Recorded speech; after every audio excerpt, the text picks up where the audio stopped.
three levels of realities are being instructed to us. Verse 25 talks of the truth, the self or Atma.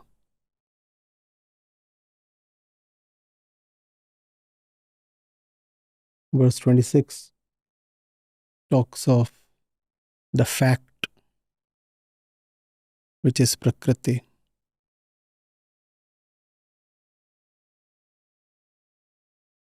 And together these two are being used to convey that there is no need to grieve over the third level of reality, which is imagined, ahankar. Atma as the truth, Prakriti as the fact, and ahankar, the personal self, as the imagination.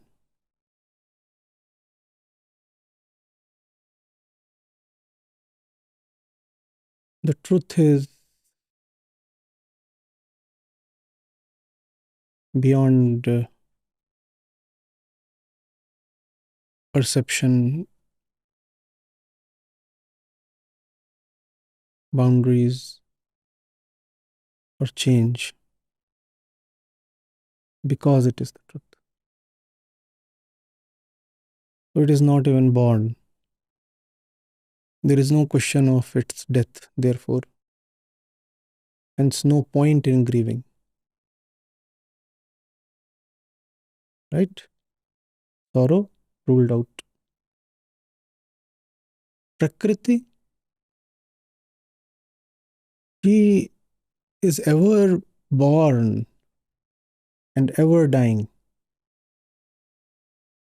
Every moment she takes birth and every moment he dies. So again, there is no point in grief. Sorrow again ruled out. Only the third one, the personal self, is what is seen to go and not return. Therefore, people grieve over it. But equally, we know that the personal self is imaginary. Therefore, all grieving is always over something that is purely imaginary. Makes no sense. Makes no sense to grieve over something imaginary. Are you getting it?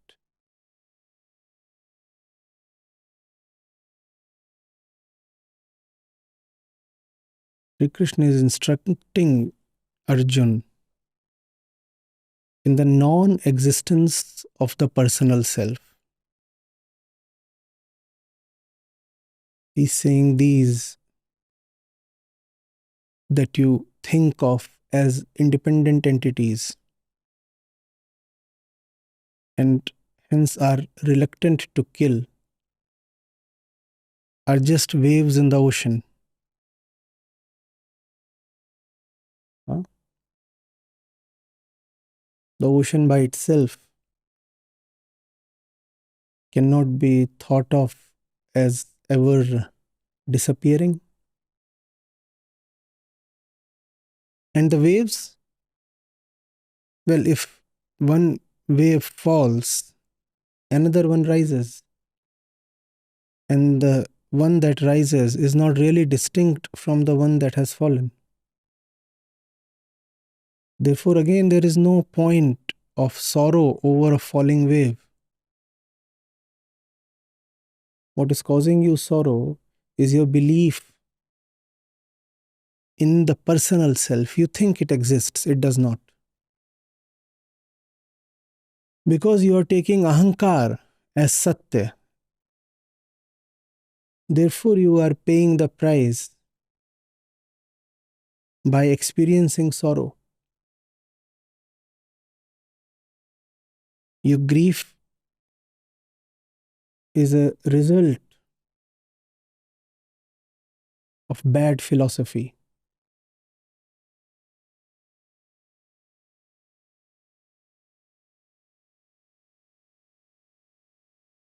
Getting it?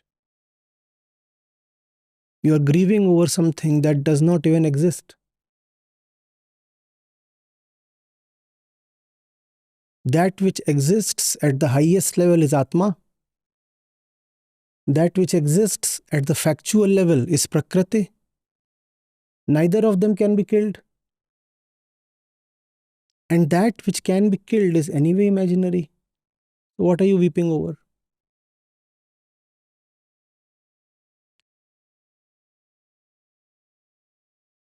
Adi Shankaracharya systemized it further.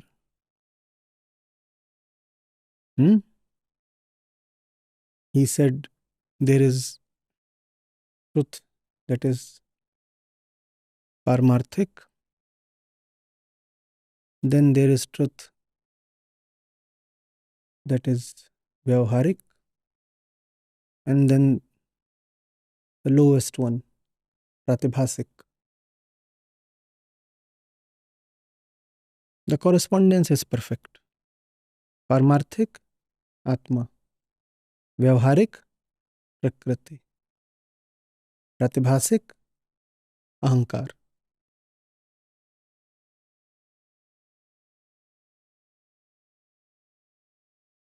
We believe that in the field of Prakriti, there exist entities with independent centers, right?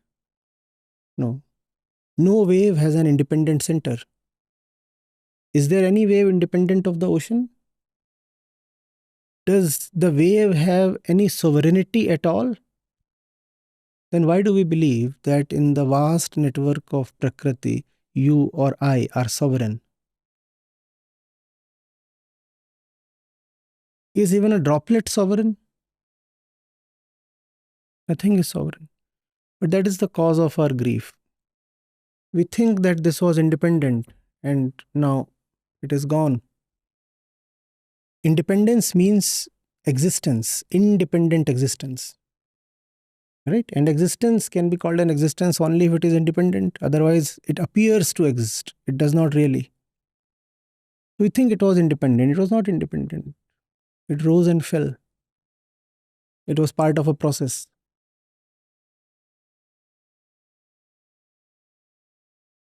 Getting it?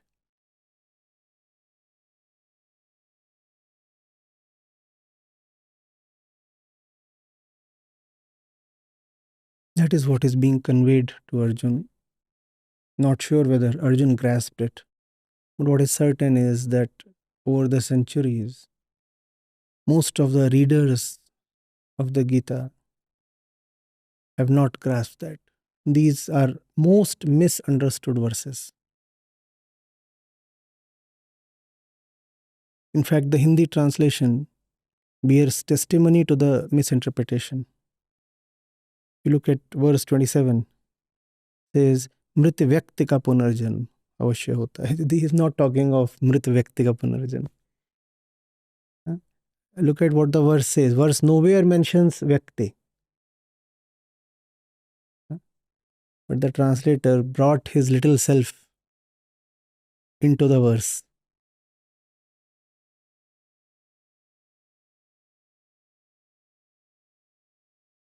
Right.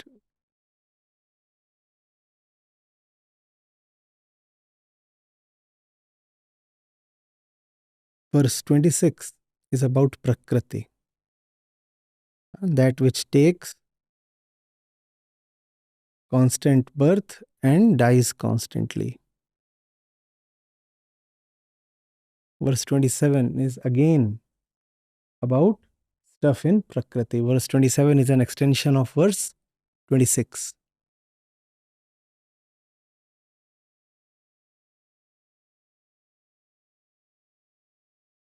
Nothing has gone anywhere.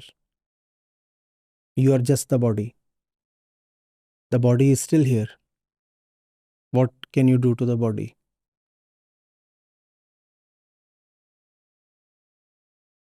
There is all this, you burn all this, and if you do that in a closed system and are able to account for all the residues and products, you take them together, weigh them, add the results, and what you get is exactly the weight of your body. The body has not gone anywhere. It's just that those molecules are no longer in a particular configuration. That configuration was everything.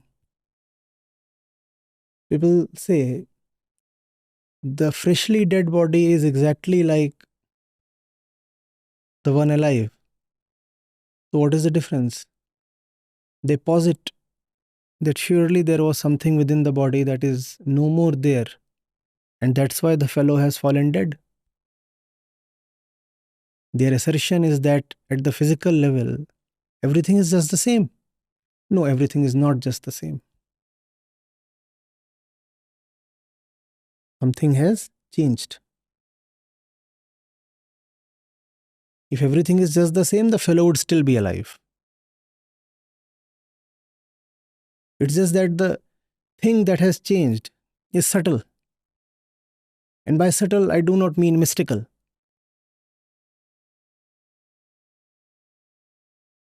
It is as subtle as an electronic circuit.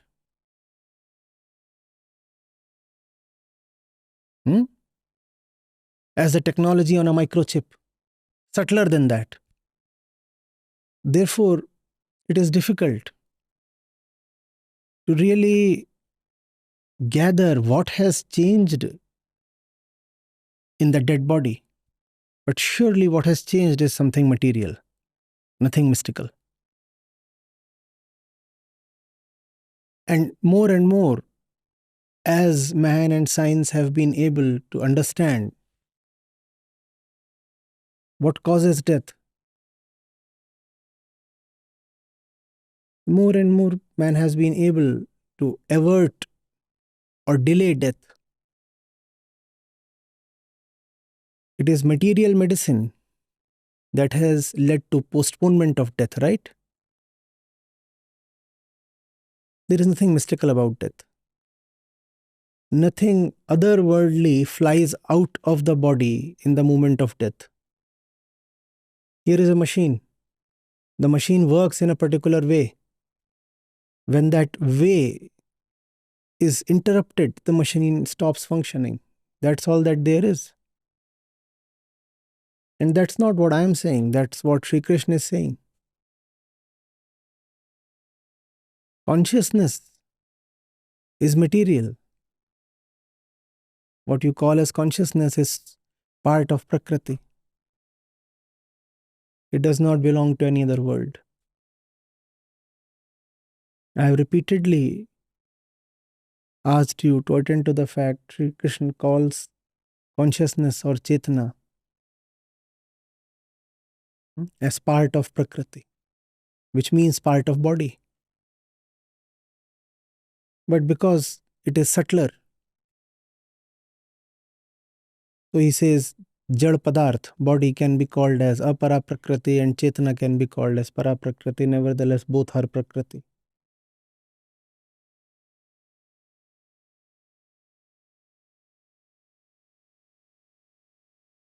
Every unit of material has consciousness of its own kind. And you will never find any conscious being without a body, which means the body and the consciousness always go together. There is nothing called a disembodied being having consciousness. But if you separate consciousness and body, you get a lot of superstition. If consciousness can exist without a body, then you can have all kinds of ghosts and phantoms and whatnot. What is the ghost paradigm? That there can be consciousness without a body? No, sir, no. The Gita does not sanction that. If you understand Gita, you will have to discount ghosts or disembodied beings. There can be no consciousness sans a body, and there can be no body sans consciousness.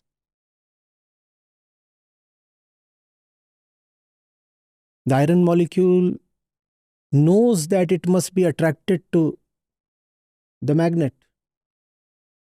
This is consciousness, albeit of the most primitive kind. Primitive, but not absent.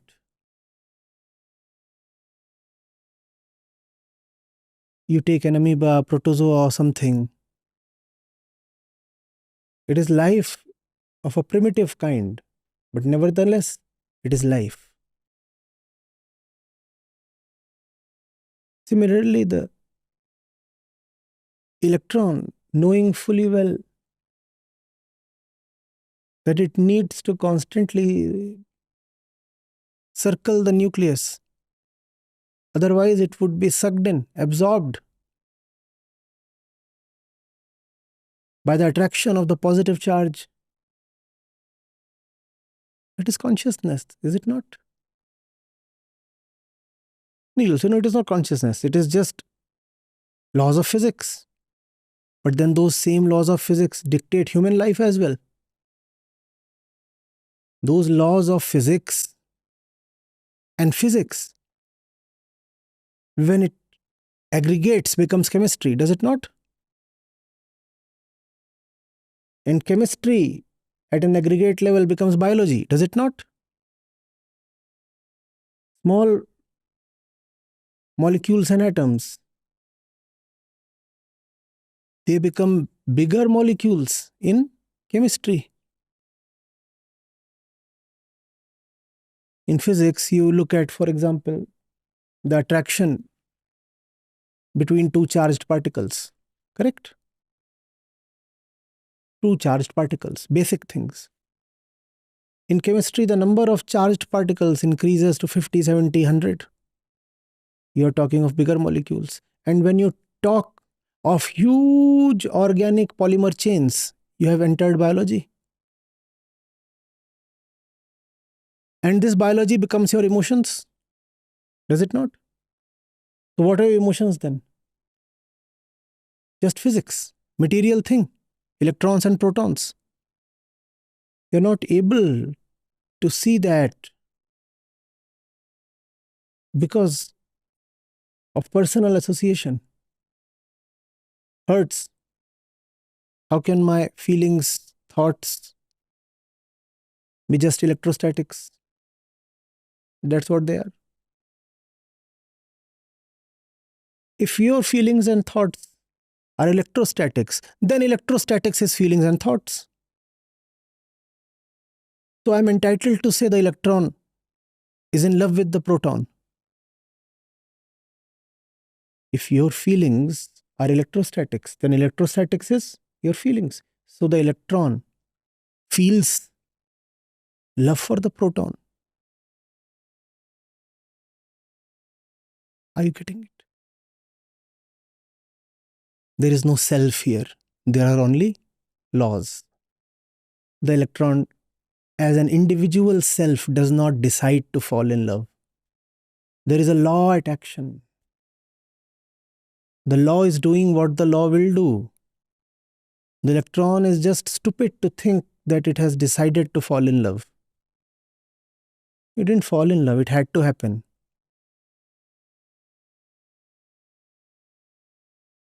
Your being, your actions are being dictated by a law. And that law is inviolable. You cannot make that law, break that law, modify or amend that law. You can learn that law. That's the maximum you can do.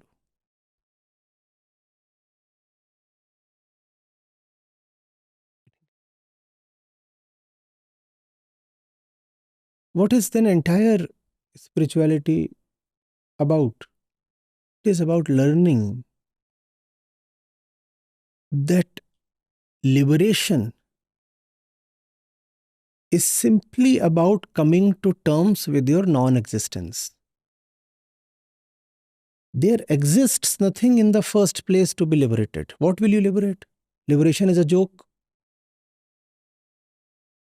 Liberation is the last myth.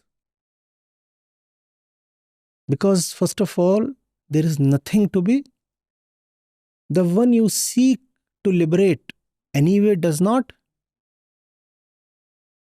So, at most, it can be liberated of its belief that it exists. And that's what liberation is. Liberation is to make the need for liberation unnecessary. You cry for liberation only as long as you think that you are. I exist, so I want to be liberated. When you learn that you don't exist, it would be absurd to ask for liberation, right? That's what liberation is. To no more ask for liberation. Freedom from freedom. The final freedom. Liberation from liberation. Utter liberation. I do not exist to be liberated. Even to say that I want liberation is to assert belief in my existence.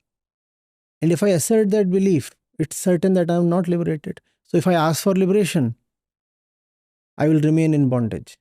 What is bondage? False belief. False belief in what? Myself, that I am. I am not. I am not. The body is. The body is Arjun, and the body will not die. Stop crying. The body is, and the body will not die. No body can ever die.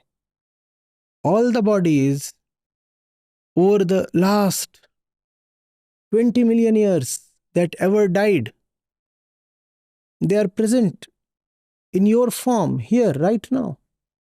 Where do you think your body is coming from? Your body is nothing but all the bodies that ever existed. So how is the body dying? The body is not dying. The body is just flowing like a river. Sometimes it looks like this, sometimes it looks like that. Even in your lifetime, the body does not look any one particular way. It keeps changing, right?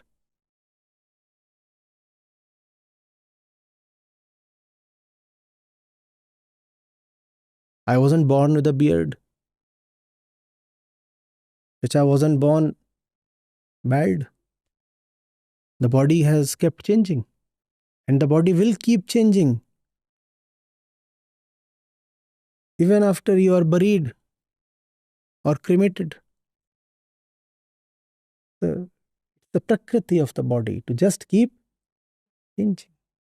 Therefore, death is no specific event. The body has anyway kept changing.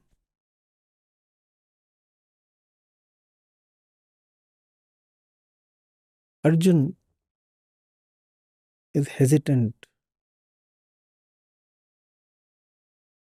The whole dilemma is born out of false belief.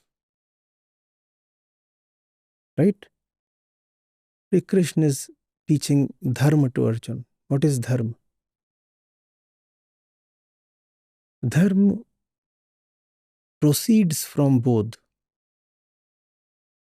Only when you know can you rightly live.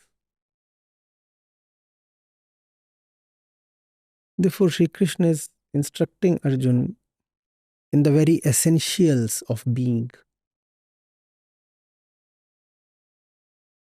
You do not know who you are. How will you know what you must do?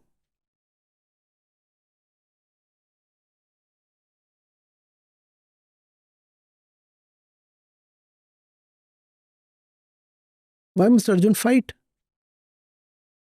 All this is so lit. But why is Arjun being told to fight? All suffering comes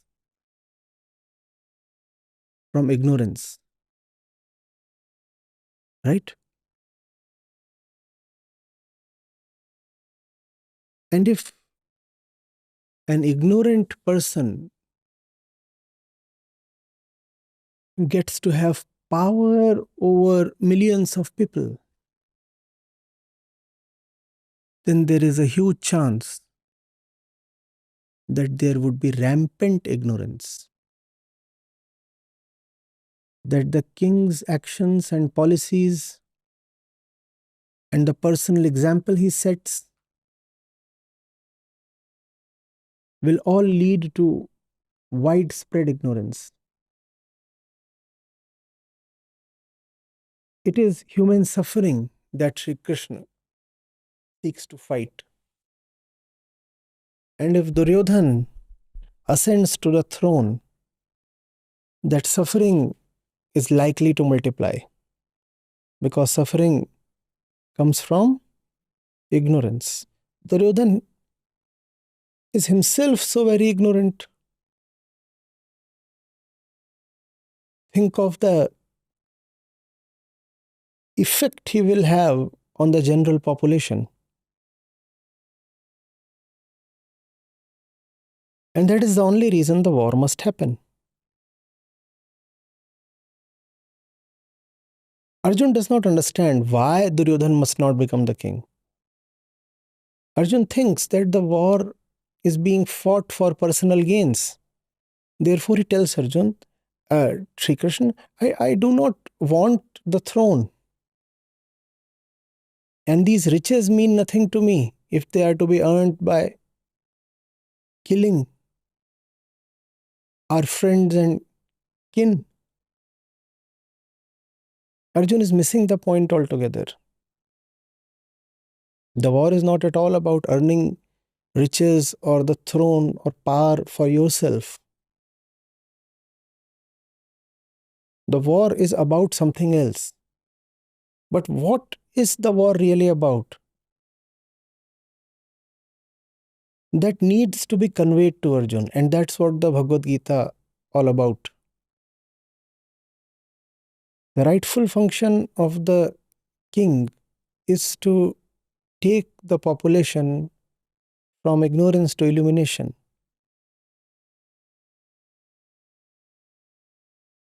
And it is such an important function, which can be understood only if one appreciates the importance of illumination itself. Arjun does not understand that. Arjun does not know the importance of truth. If Arjun can be brought to a point where he sees the utter importance of truth and the non-importance and the non-existence of everything else, only then will Arjun understand why to fight. Otherwise, he'll say, the war is about Duryodhan getting the throne versus Yudhishthir or the Pandavas getting the throne. I relinquish, I abdicate. Don't want the throne. It's not for yourself that you must fight, Arjun. You must fight the root cause of all human misery, which is ignorance, avidya.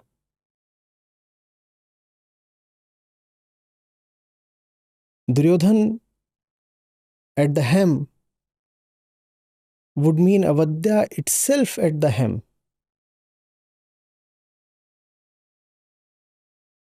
We are not talking of a democracy.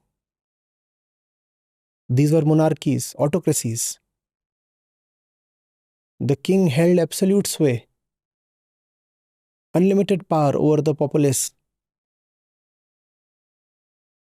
Think of the havoc that the king could wreak if the king had no self-awareness.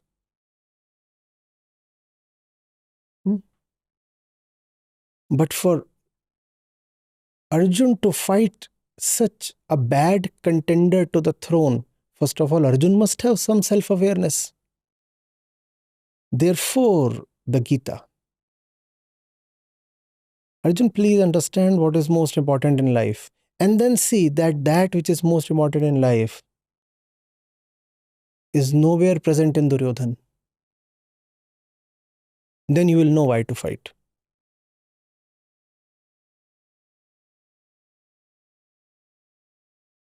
The absolute, the one with the highest value, must first be appreciated by Arjun.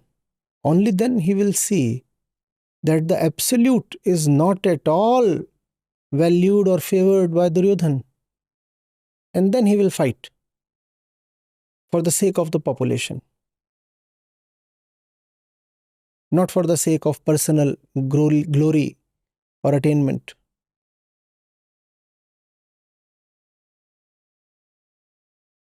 Just as Arjun is in grief because of attachment and so many other things that are born out of false ego, the entire population will be in grief. Where does grief come from? The ego thinking too much of itself, right? And Arjun can first-hand experience it. I don't have realization, so see how badly am I suffering. And the same kind of suffering multiplied many times over awaits the entire kingdom. Ignorance is the mother of all suffering. And therefore, Arjun is being instructed in the highest knowledge, Atma Vidya, self-knowledge. What is the point? The entire point is, Arjun, all suffering comes from belief in the personal self. There is no personal self. What is the purpose of life then? To see that there is no personal self. That is the purpose of life. What is freedom then? To come to a purposelessness. The only purpose can be to come to the point of purposelessness. As long as you believe in the ego, you must have a purpose. And what must the purpose be? To see that there is no ego. Once you have seen that there is no ego, what is the purpose? Now that I am egoless, life is purposeless. I am no more. Who will have the purpose?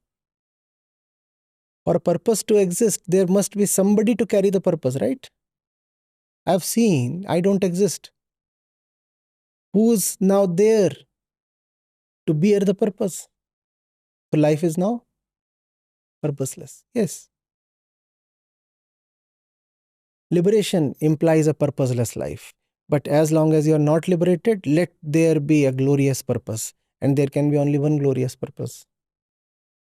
To see that you are not. To come to your own non-existence. As long as you think there is a personal self, grief becomes unavoidable. You cannot say I am and yet say I am joyful. I am joyful is a paradox. Huh? It's like the circle talking of its vertices.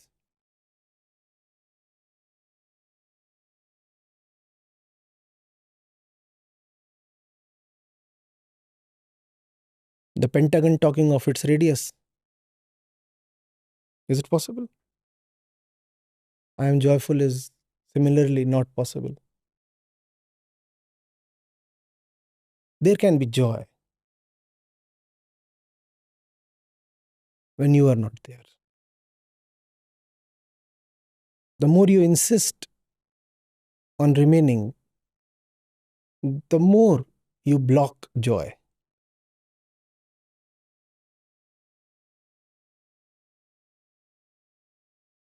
And that's the reason why joy remains unavailable to most of us. Not that joy is such a scarce commodity, something so elusive or so expensive that we can't attain or afford it. Just that we put an impossible condition. We say, I want joy for myself.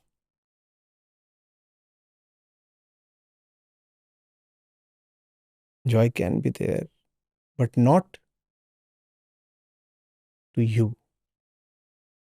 Joy is the name of your very disappearance. And disappearance does not mean that there was something and it has to go. Spirituality becomes scary for most people because spiritual teachers keep telling them you have to disappear. And to the listener, it implies that right now I exist, but I must change and disappear. You anyway do not exist. You don't have to disappear. You just have to realize that you anyway are not. You never were. You don't have to disappear. Disappearance sounds so scary, does it not? See, our friend is on the chair right now and he has to disappear. It's like somebody wiping him out with a huge duster. Painful. Imagine Pradeep ji holding a huge existential duster to wipe him off his existence. Gone. How does that sound? No, not agreeable. You don't have to disappear. You are anyway. You just have to accept. Yes, I acknowledge. I'm anyway not.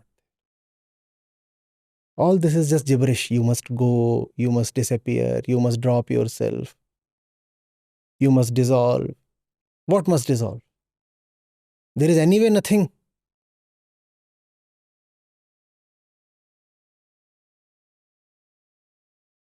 A beggar is pretending to be a king and you're telling him you must donate me all your wealth. What does he have to donate? You have to just kick him so hard that all his pretense is gone. He thinks he has a huge sword hanging by his waist. Kick him hard. Let him try to pull out the sword. He'll realize it's something entirely worthless that he has attempted to pull out. There is nothing. And you are singing to the beggar, no sir, kindly donate all your wealth. You must be charitable. Dhyan. Renunciation. Dhyan, dan, tyag, tap. And the fellow is acting more and more pricey. No, no, no. I won't donate. I won't renounce. He has nothing to. He is a beggar. He cannot drop anything because there is nothing to drop. But these have become catchphrases in neo spirituality. Let go, drop. What is there to drop? There is nothing to drop.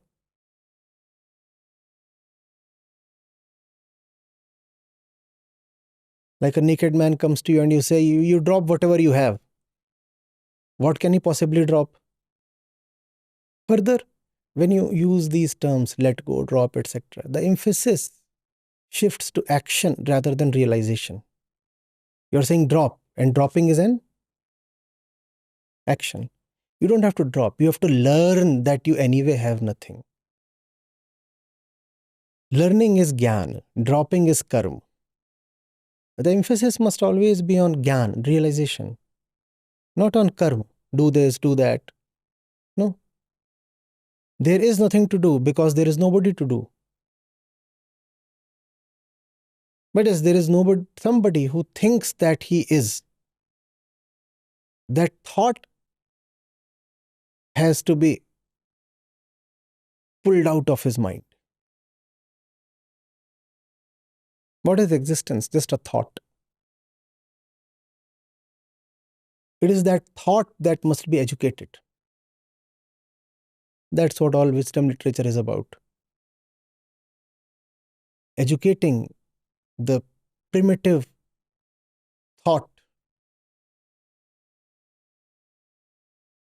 bringing it to a point where it can consent to its non-existence.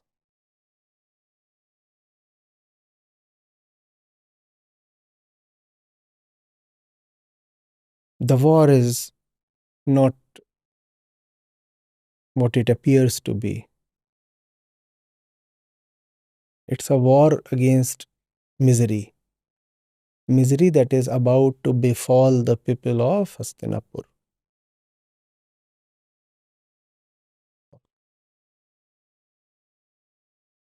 Sri Krishna is trying to redeem, I do not know how many million people. A historian would tell better. What is spiritual practice then? Constantly remaining watchful and seeing the center of your actions. Seeing the predictability,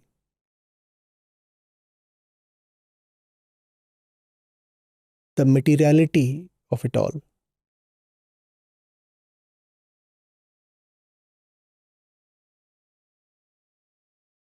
How mechanical it is and how pattern based. Seeing how your face is not at all distinct from the faces of the billions who have been. Seeing how nothing new ever gets done.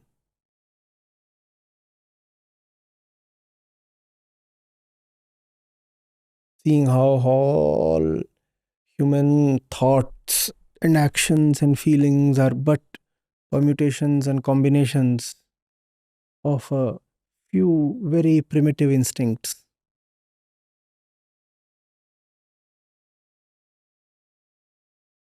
That's what spiritual practice is about.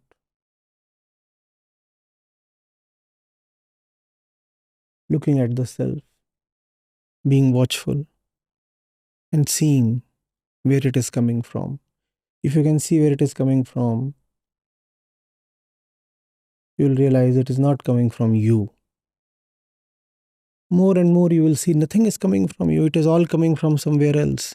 If nothing is coming from you, then do you even exist? If everything is coming from the center of the larger system called Prakriti, then do I even independently exist? Nothing is coming from me. If nothing is coming from me, then I'm just fictional, phantom, imaginary, no? What am I doing inside, supposedly, if nothing comes from me? I keep running around. Where does that come from? The old monkey.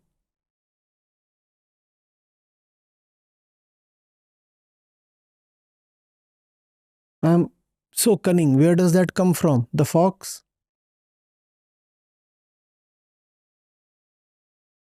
I'm so scared. Where does that come from? The rabbit.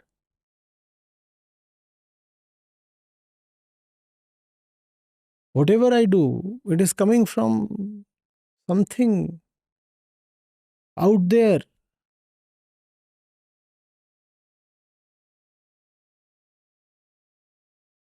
If everything is coming from this, that, where am I? Who gave me my name? Somebody out there. Who gave me my religion? Somebody out there. Who gave me my thoughts? Somebody out there. If everything is coming from somebody out there,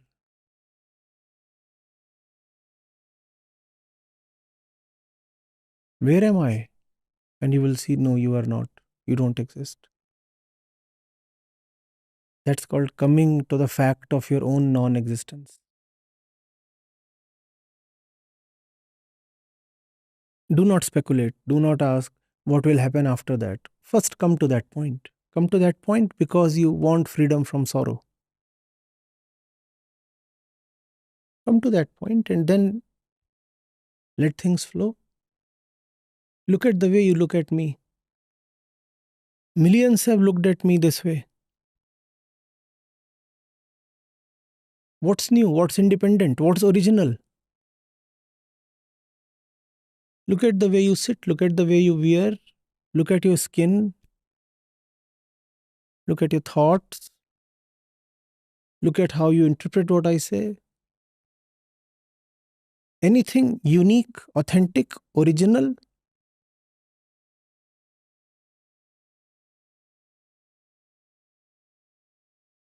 Happened so many times before, will keep happening.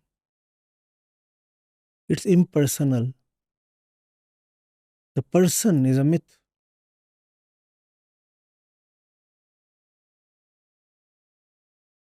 And so is the personal self. Somebody wrote a love song 1,000 years back. You're still singing it. Don't you still sing them? Don't you still sing them? How is it possible that your feelings resonate so much with what was said 10 centuries back? What's new then? What's new then? Grandfather was wooing grandmother with much the same hormonal energy that you display to your girlfriend. What has changed? So my question is on the setting of the Bhagavad Gita in general. So in the Mahabharata and in the whole of Aryavarta, Krishna was the most capable ruler and in the best position to fight the Kauravas. So why did he choose to go through the Pandavas? Why did he not take up the reins himself? When History does not bear that out. Sri Krishna himself had to go towards the southwest.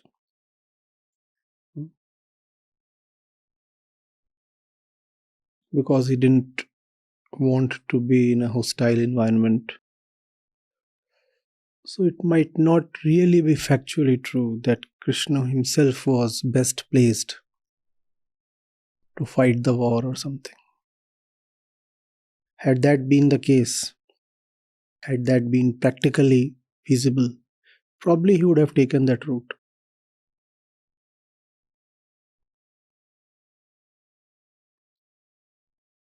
Think of where Dwarka is.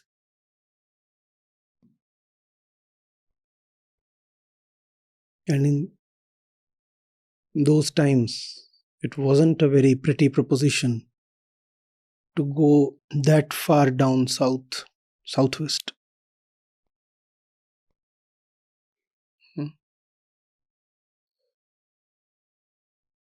This was the central kingdom, Hastinapur. The largest army and the resources and everything. The Mahabharata tells us of various instances when rulers of Hastinapur actually went about conquering all the neighboring kingdoms, Ashwamedh and all. So there is a reason to believe that Hastinapur itself was the central power. See, there is nothing else that guides the actions of a wise, learned, I'm not saying enlightened or illuminated. Simply, let's just keep it earthly and say a learned, compassionate being. General good. the welfare of the masses. That is the last objective. If you have nothing left to do for yourself, what else would you do? You are still not dead. The body is still capable and moving around. You have a few years, let's say a few decades to live. You spend it in relieving others of the misery that you had once experienced for yourself.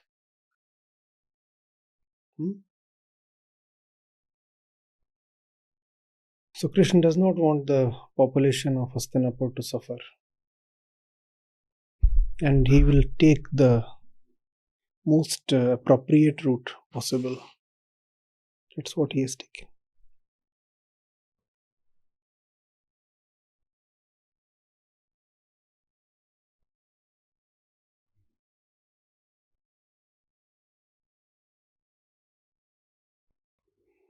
In fact, as you know, after the war of Mahabharata, even Dwarka did not last long.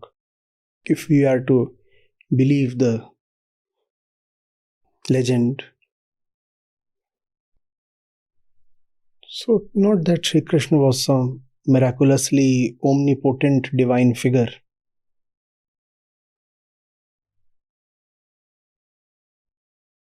In the field of Prakriti, nobody is omnipotent. Only Prakriti is.